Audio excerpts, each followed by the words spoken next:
Once, upon a midnight dreary, while I pondered, weak and weary, over many a quaint and curious volume of forgotten lore, while I nodded, nearly napping, suddenly there came a tap, as of someone gently rapping at my chamber door.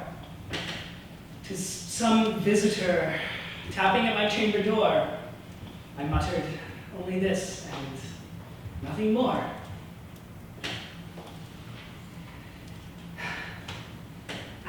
Distinctly, I remember it was in bleak December, as each separate dying ember wrought its ghost upon the floor.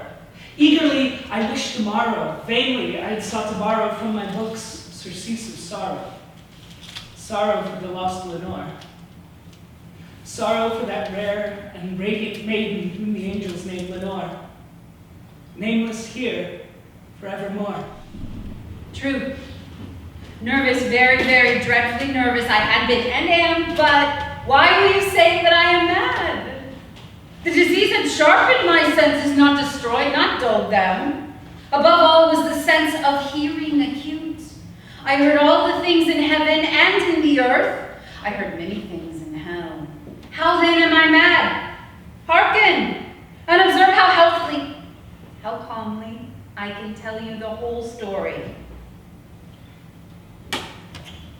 It's impossible to say how first the idea entered in my brain, but once conceived, it haunted me day and night. Object, there was none. Passion, there was none. I loved the old man. He had never wronged me. He had never given me insult. For his gold I had no desire. I think it was his eye. Yes, it was this. One of his eyes resembled that of a vulture, a pale blue eye with a film on it. Whenever it fell upon me, my blood ran cold, and so by degrees, very gradually, I made up my mind to take the life of the old man and thus rid myself of the eye forever. Granted.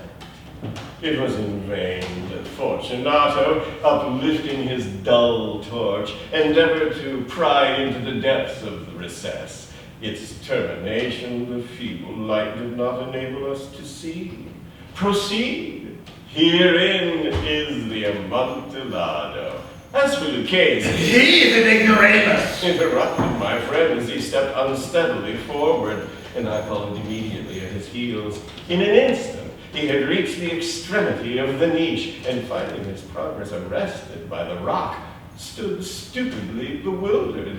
A moment more, and I had fettered him to the granite. In its surface were two iron staples distant from each other about 2 feet horizontally. From one of these depended a short chain, and from the other a padlock. Throwing the links about his waist, it was but the work of a few seconds to secure it. He was too much astonished to resist.